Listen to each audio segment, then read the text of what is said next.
لگے کہ اللہ تعالیٰ نے یہاں مبالغے سے کام لیا ہے اور فرمایا بہت بڑا دغاباز تمہیں پسند نہیں مگر چھوٹا چلو کوئی نہیں. تو یہ غلط بات ہے اس لیے کہ اللہ کو خیانت سرے سے پسند نہیں. اور یہ لفظ اس لیے الفاظ ارشاد فرمائے ہیں کہ موقع ایسا آ گیا تھا یستخفون من الناس، لوگوں سے چھپاتے ہیں، اپنے آپ کو بچاتے ہیں لوگوں کی نظروں میں آنے سے، اور یہودیوں پر جا جا کر الزام لگا رہے ہیں. یہ دیکھا ہے قرآن میں عدل کتنا انصاف ہے. یہ وہ عدل ہے جس کی وجہ سے مسلمانوں کو غلبہ بھی ملا، اور یہ وہ عدل ہے جس کی وجہ سے مسلمان قائم تھے دنیا میں. اب ان کے اپنے معاشروں میں انصاف مٹ گیا ہے، یہ دنیا کو کیا انصاف دیں گے؟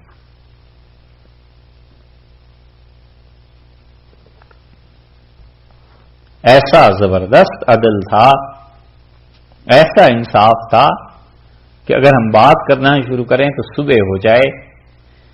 ایسی عدل تھے عدالتوں میں کہ پانی اور دودھ کا دودھ اور پانی کا پانی ہو جاتا تھا. ذرہ برابر ظلم نہیں رہا تھا مسلمانوں کے طبقات میں. اتنا عدل تھا کہ مصر سے ایک بیوہ نے خط لکھا عمر بن عبدالعزیز رحمۃ اللہ علیہ کو اور کہا میرے گھر کی دیواریں چھوٹی ہیں اور میرا گزارا صرف اس پہ ہوتا ہے کہ میں نے مرغیاں پال رکھی ہیں اور انڈے وہ دیتی ہیں تو بیچ کے اپنا گزارا چلاتی ہوں، بیوہ ہوں، اور محلے کے لڑکے آ کے انڈے اٹھا کر لے جاتے ہیں، ان کو آپ کچھ کریں. تو عمر بن عبدالعزیز رحمۃ اللہ علیہ نے مصر کے حکمران کو، گورنر کو خط لکھا اور کہا کہ اس خاتون کا یہ خط میں ساتھ بھیج رہا ہوں اور اس کے گھر کی دیواریں بلند کراؤ اور ان لڑکوں کو سزا دینا اور اس کی ساری نگرانی کر کے کام کو پورا کر کے مجھے لکھنا کہ وہ کام ہوا ہے یا نہیں. کیا ڈر تھا کسی کو؟ عثمان ابن حنیف کہتے تھے مجھے حضرت عمر رضی اللہ عنہ نے بھیجا عراق، اور عراق سے مجھے فرمایا وہاں زمینوں کی پیمائش کر کے آؤ، ساری چیزیں کر کے جب میں لایا تو وہ عصر کی نماز پڑھانے کے لیے آئے اور ہم لوگ پہنچے تو حضرت عمر رضی اللہ عنہ نے مجھ سے حساب پوچھنا شروع کیا اور اقامت ہو چکی تھی اور لوگ کھڑے تھے اور آخر لوگ تھک کے بیٹھ گئے اور حضرت عمر رضی اللہ عنہ سے پوچھتے رہے. میں نے انہیں کہا امیر المومنین وہاں اتنی بیوائیں ہیں، اتنے یتیم بچے ہیں، یہ ہے. تو حضرت عمر رضی اللہ عنہ کا صرف 1 سال بس، اللہ اگر مجھے زندگی دے دے تو اگلے سال حنیف تم جاؤ گے اور جن عورتوں نے آج مجھے کہا ہے کہ زکوٰۃ دیں اگلے سال تم جاؤ گے اور وہ عورتیں زکوٰۃ میں اپنے کنگن اتار کے تمہیں دیں گی، میں ان کا ایسا بندوبست کروں گا. اور یہ ہوا، حقیقت میں ہوا. حضرت عمر رضی اللہ عنہ نے اپنے زمانے میں ایسا بندوبست کر دیا تھا کہ عراق سے اس زمانے کے 6 کروڑ روپے آتے تھے، صرف وہ آسانی سے ٹیکس جو لیا جاتا تھا. حضرت عمر رضی اللہ عنہ کے یہاں ٹیکس کا نظام یہ تھا کہ لوگ لاتے تھے اور وہ کہتے تھے جس شہر اور جس علاقے سے ٹیکس آ رہا ہے وہاں کے 10 آدمی آئیں اس کے ساتھ، اور وہ ٹیکس کا پیسہ رکھ کے پھر کہتے تھے تم نے وصول کیا ہے 2 3 جتنے تھے وہ کہتے تھے کہتے تھے قسم اٹھاؤ کہ اس میں 1 پائی بھی حرام کی نہیں. وہ قسم اٹھاتے تھے، پھر وہ 10 آدمی جو بلائے ہوئے ہوتے تھے وہ قسم کھاتے تھے کہ اس میں 1 پائی بھی حرام کی نہیں. پھر حضرت عمر رضی اللہ عنہ کہتے اسے بیت المال میں اب داخل کرو، میں نہیں چاہتا کہ مسلمانوں کے پیسے میں حرام آ جائے. اور پھر وہی پیسہ انہی کی ضروریات میں خرچ ہو جاتا. کوئی ایک انصاف کی بات ہے. اتنے منصف تھے. ہارون الرشید اس جیسے آدمی کو امام ابو یوسف رحمۃ اللہ نے بلا لیا عدالت میں، اور انہوں نے امام ابو یوسف رحمۃ اللہ علیہ اپنے گھر میں ایک مرتبہ بیٹھے ہوئے تھے چٹائی پہ، اور یہودی اور وہ ہارون الرشید دونوں کو انہوں نے ایک معاملے میں بلایا اور یہودی سے کہا تم بھی اسی چٹائی پہ بیٹھو گے، ہارون بھی اسی چٹائی پہ بیٹھیں گے. اور وہ وفات سے پہلے رو رہے تھے اور انہوں نے کہا بس میں اس دن سے ڈرتا ہوں، اس دن میرے جی میں آیا کہ امیر المومنین ہارون الرشید کو ذرا آرام سے بٹھا دوں، تو میں اب سوچتا ہوں کہ میں نے یہودی کے متعلق یہ کیوں نہیں سوچا تھا. بس اللہ سے معافی مانگتا ہوں اگرچہ میں نے فیصلہ ہارون کے خلاف ہی دیا. ایسے لوگ تھے. عدل تھا، ہر طرف قانون کی حکمرانی تھی، اور اتنی صحیح انٹیلیجنس تھی، اتنی صحیح رپورٹس ملتی تھیں کہ سمرقند میں گھوڑوں کا ایک تاجر تھا اور لاکھوں کا کاروبار کرتا تھا، گھوڑا ایک سے ایک اچھا. تو اس نے سمرقند کے ایک محلے میں کسی سے کہا کہ گھوڑا خریدتے، اور دوسرے نے کہا یار بہت مہنگا ہے. اس کا مہنگا تو ہے، گھوڑا دیکھو، اس کا قد دیکھو، اس کا رنگ دیکھو، اس کی چمک دیکھو. اور باتوں باتوں میں اس نے کہہ دیا یہ گھوڑا تو ایسا ہے میرا کہ امیر المومنین بھی اس کی قیمت نہیں دے سکتے، تم تو کیا دو گے. ہفتے کے بعد وہ بغداد پہنچ گیا آدمی. رپورٹ پہنچی، اور رپورٹ پہنچی تو انہوں نے فوج کو کہا کہ اس آدمی کو ذرا یہاں بھیجو. تو امیر المومنین نے اس کا استقبال کیا اور کہا سنا ایسا گھوڑا آپ کے یہاں آیا ہے جس کی قیمت ہم بھی ادا نہیں کر سکتے. اور اسے لے گئے اور اسے لے جا کر استقبال میں کہا یہی گھوڑا ہے نا تمہارا، بتاؤ اس کے کتنے پیسے چاہیے. یہ چیز یا بغداد کی حکومت میں قائم رہی یا یہ اورنگزیب عالمگیر رحمت اللہ علیہ کے یہاں تھی. گولکنڈا میں اور بیجاپور میں اور ان ریاستوں میں رہ کے ایک ایک لمحے کی خبر پہنچتی تھی کہ افغانستان میں کیا ہو رہا ہے، فلاں جگہ کیا ہو رہا ہے، فلاں جگہ کیا ہو رہا ہے، اور مرہٹے کیا کر رہے ہیں. اور پرچے آتے تھے باقاعدہ لکھے ہوئے کہ جناب فلاں جگہ فلاں کام چاہیے. یہ نظام تھے سارے. اتنی بڑی حکومتیں ایسے ہی تھوڑا چلا کرتی ہیں. اب جو مسلمانوں کو اعتراض ہوتا ہے کہ FBI اور یہ فلاں کر رہے ہیں اور یہ فلاں کر رہے ہیں، تو جنہوں نے دنیا میں حکومت کرنی ہو بھائی وہ اپنے نظام صحیح رکھتے ہیں. یہ ایک الگ بحث ہے ظلم ہوتا ہے یا نہیں ہوتا. لیکن جب مسلمانوں نے حکومت کی تھی مسلمان بھی ایسے ہی تھے، چوکنے تھے. وہ بھی کوئی بادشاہ ہے جسے پتا نہ چلے. اورنگزیب رحمت اللہ علیہ نے خود ایک جگہ پر کہا، انہوں نے کہا میری بادشاہت اس دن ناکام ہو جائے جس دن میں گولکنڈا میں بیٹھا ہوں اور مجھے یہ نہ پتا چلے کہ کابل میں کیا ہو رہا ہے. انہوں نے کہا پھر میں اس قابل نہیں ہوں کہ تم پہ حکمرانی کر سکوں. تو یہ چیزیں تھیں، حکومتیں ایسے ہی چلتی ہیں. انصاف تھا ہر جگہ پہ. اس لیے اللہ نے فرمایا یہاں پر کہ دیکھو یستخفون من الناس ولا یستخفون من اللہ. یہ ایسے ہیں لوگوں سے شرماتے ہیں اور اللہ کی کوئی شرم حیا نہیں. یہ کہا ہے کہ یستخفون من الناس، لوگوں سے کیا کرتے ہیں چھپاتے ہیں اپنی چوری کو. ولا یستخفون من اللہ، اور اللہ سے نہیں چھپا سکتے. اللہ سے چھپا کر دکھائیں نا. وَهُوَ مَعَهُمْ، اور اللہ ان کے ساتھ ہے. اس یبیتون، جب وہ رات گزار رہے تھے. کون؟ وہ جن کے متعلق آیا نا کہ الذین یختانون، پیچھے آیا نا، یہ وہی لوگ ہیں. اس یبیتون، جب یہ رات گزار رہے تھے. بیت کہتے ہیں گھر کو، اور اصل میں بیت عربی میں کہتے ہیں وہ جگہ جہاں پر آدمی رات گزارے. تو چونکہ گھر میں رات گزارتا ہے نا اس لیے اسے بیت کہتے ہیں. اس یبیتون، جب یہ رات گزار رہے تھے، رات کو کیا کر رہے تھے؟ مشورے کر رہے تھے. ما لا یرضی من القول، جس بات سے اللہ راضی نہیں ہے رات کو وہ مشورہ کر رہے تھے. اللہ تعالیٰ کس بات سے راضی نہیں؟ اس سے کہ یہودی کے ساتھ جا کر ایسی بات کریں، یہودی کے سر پہ لگا دیں اور اپنی جان بچا لیں. اللہ اس بات پر راضی نہیں، کیونکہ اللہ انصاف کو پسند کرتا ہے. ما لا یرضی من القول، جس سے خدا راضی نہیں ہے. یہ رات کو وہ باتیں کر رہے تھے. وکان اللہ، اور اللہ ہے بما یعملون محیطا، جو کچھ بھی تم کام کرتے ہو اللہ تعالیٰ کے قابو میں ہے، اللہ کے بس میں ہے. جو تم سوچتے ہو وہ بھی خدا کے علم میں ہے، اور جو قانون کا نفاذ ہے وہ بھی خدا کے علم میں. تم ان کو تو دھوکہ دے لو گے جن آدمیوں سے تم چھپا رہے ہو، اللہ کو تو دھوکہ نہیں دے سکو گے. اللہ تو تمہیں گھیرے ہوئے، اور تم ان سے تو شرماتے ہو جو تمہارے اپنے جیسے آدمی ہیں. ولا یستخفون من اللہ، اور اللہ کا کوئی خوف نہیں ہے. وہ معہم، جب اللہ جبکہ تمہارے ساتھ ہے. یہ ہے چیز جو انسان کو سمجھ آ جائے کہ اللہ میرے ساتھ ہے. تو اس کا مطلب یہ ہے کہ آدمی پر جب یہ ایمان اور یقین کی گہری کیفیت طاری ہو جاتی ہے تو وہ پھر اندر دل میں بھی دعا مانگتا ہے. تو سوچتا ہے کہ میں اس ذات سے بات کر رہا ہوں جس ذات کے لیے میری زبان اور میری دل کی زبان دونوں ایک، اور جو چیزیں میں ظاہر کرتا ہوں اور جو چیزیں میں تنہائی میں کرتا ہوں اس ذات کے لیے ایک ہی ہیں. تو کیوں میں اپنی تنہائی کو خدا کے ساتھ نافرمانی اور گناہ سے ملوث کروں؟ جیسے لوگ ہیں اور لوگوں کے سامنے مجھے حیا آتی ہے، اس سے کہیں زیادہ مجھے تو حیا اللہ سے کرنی ہے کہ اس ذات پاک کے لیے لوگوں کے سامنے کی شخصیت بھی وہی ہوں اور لوگوں کے غیر موجودگی میں جو تنہائی ہے وہ بھی وہی ہوں.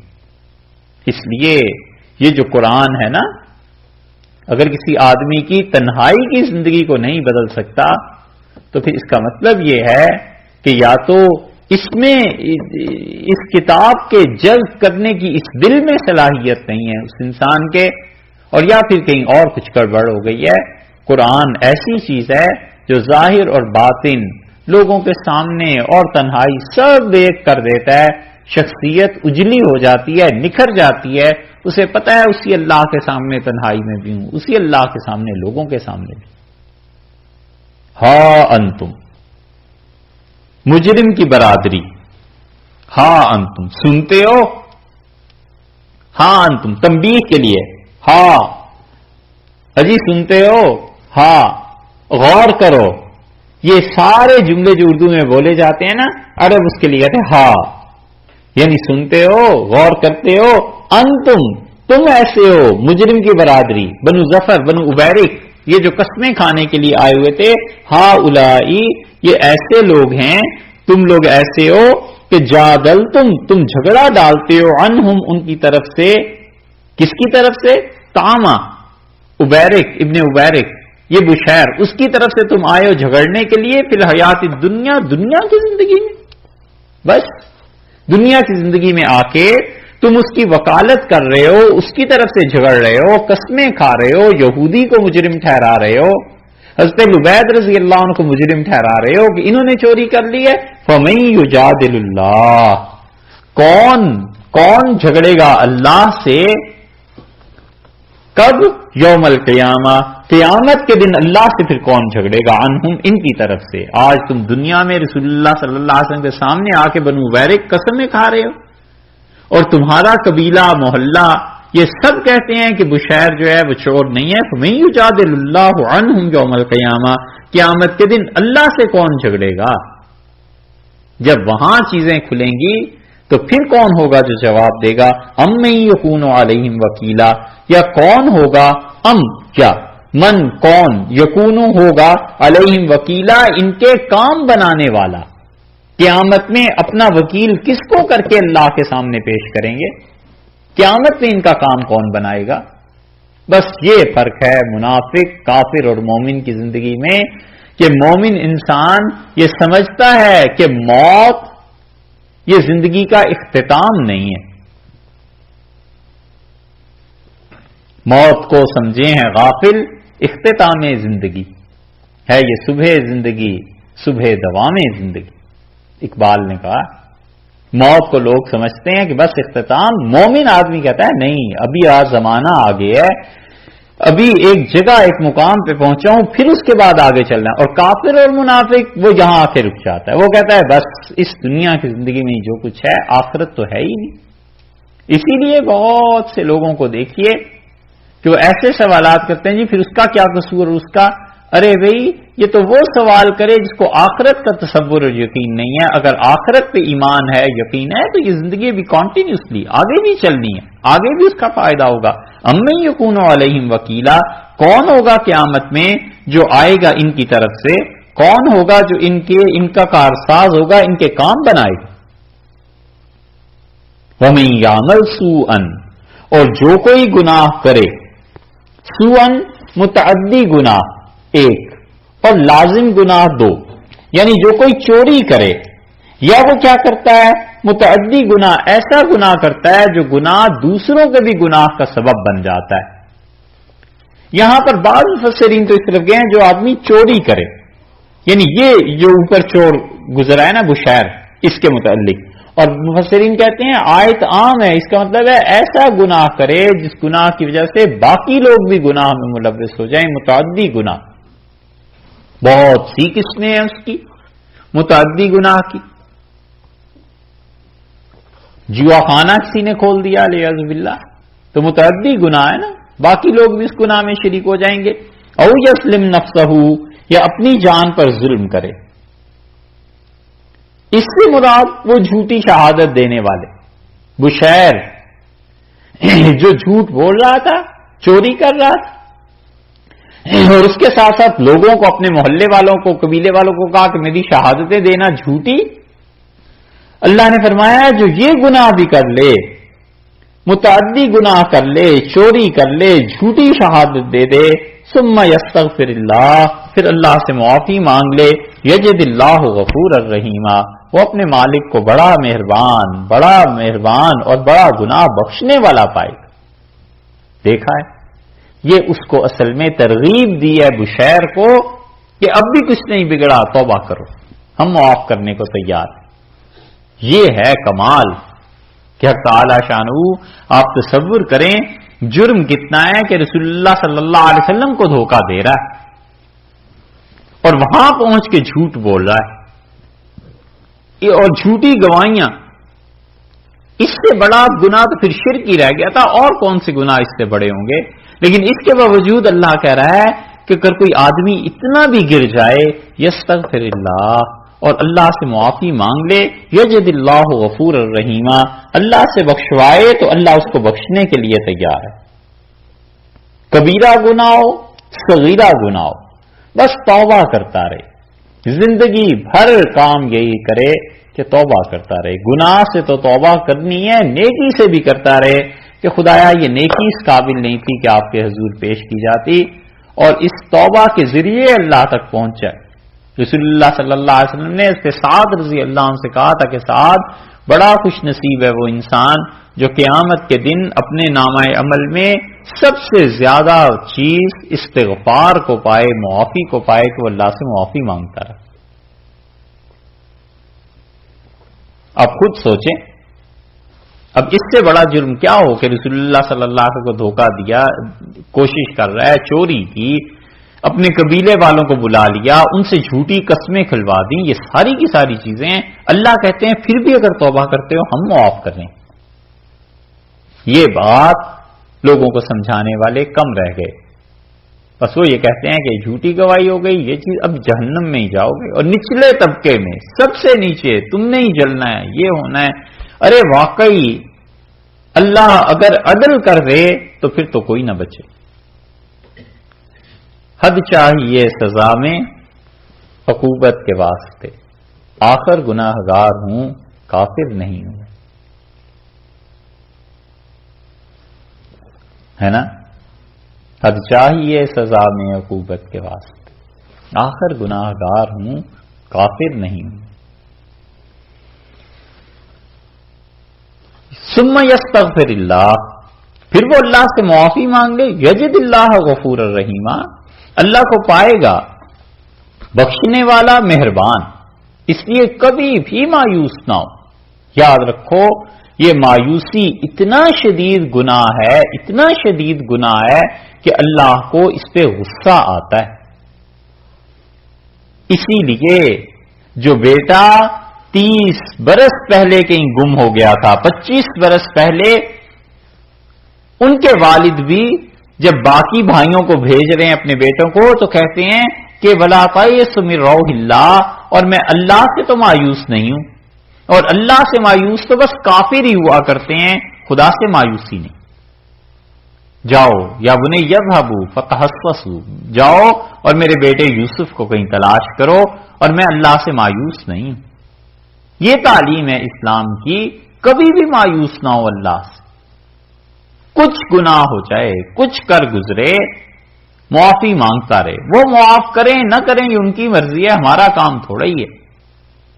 کھولیں یا نہ وہ کھولیں در، تجھ کو ہے اس کی کیوں فکر، تو بس اپنا کام کر، یعنی صدا لگائے.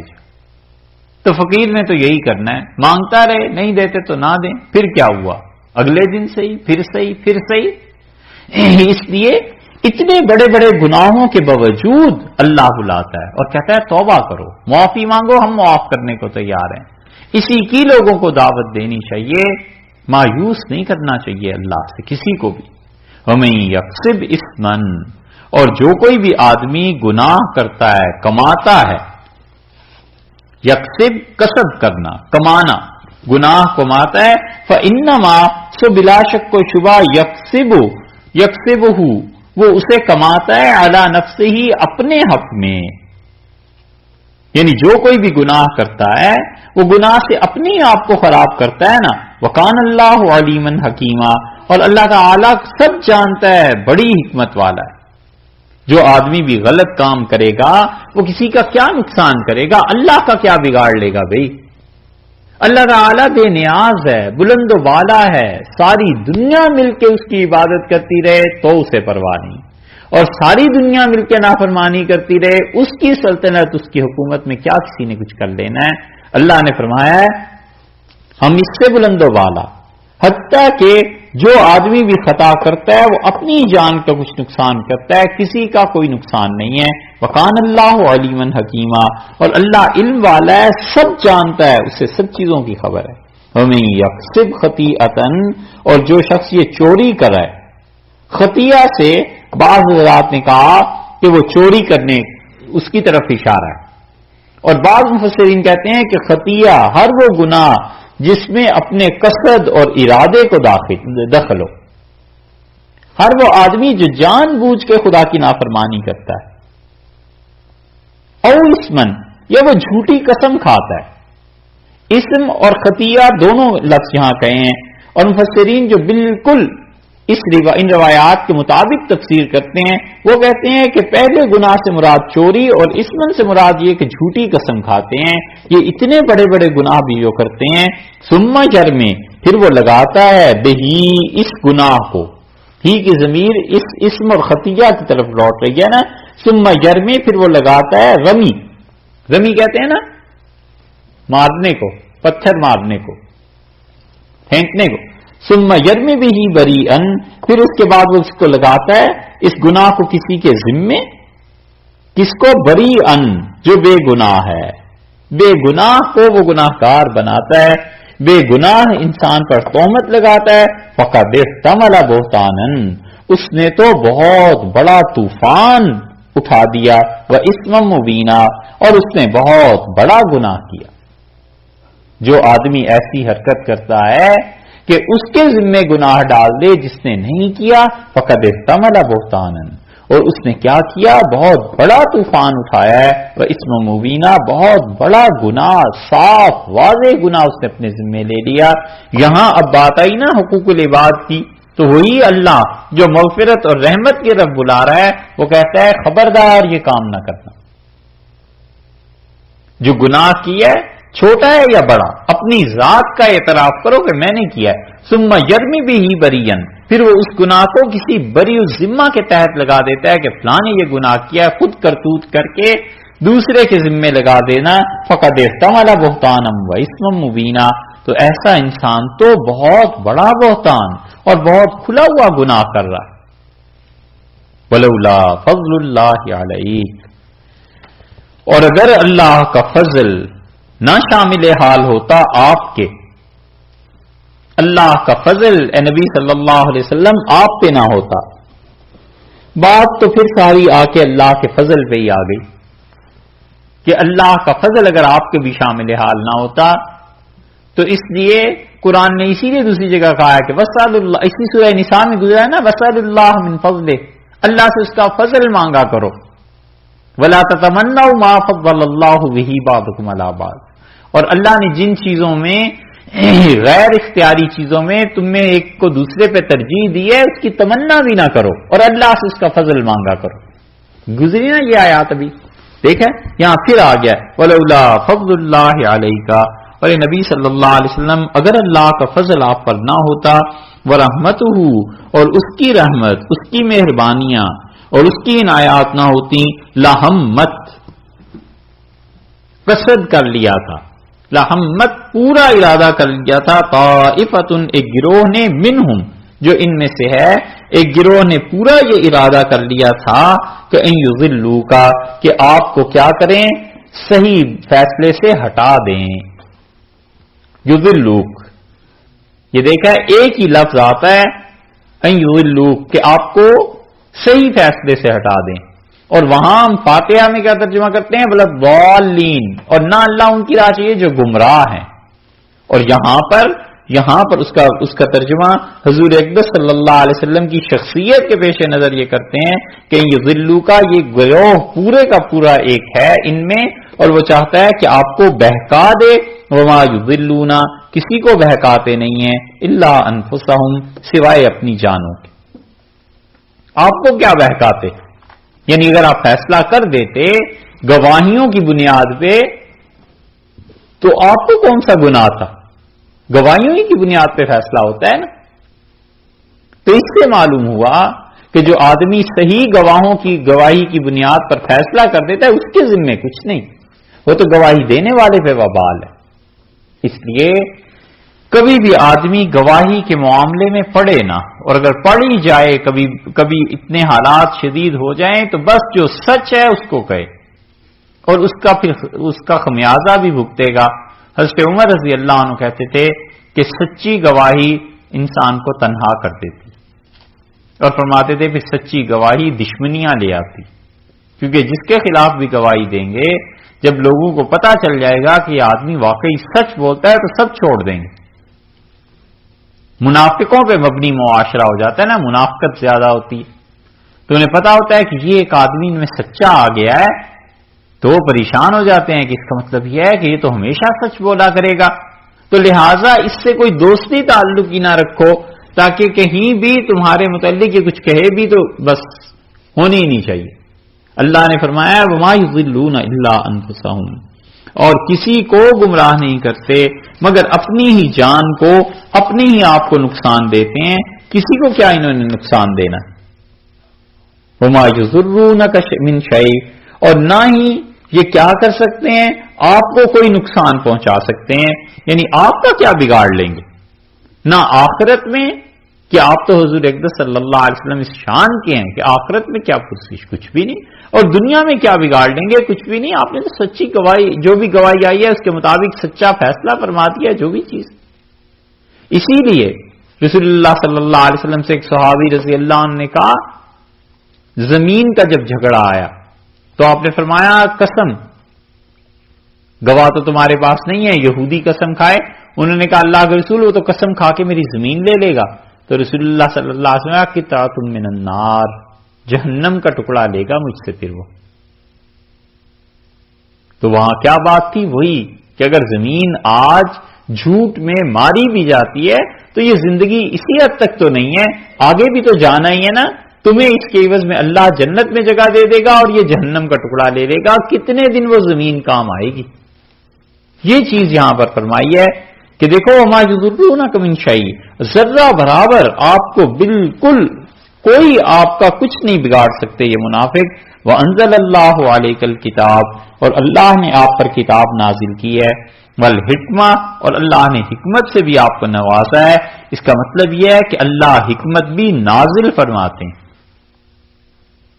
دیکھا اللہ نے کہا وانزل اللہ علیک الکتاب والحکمہ، اور اللہ نے آپ پہ نازل کی ہے کتاب بھی اور حکمت بھی.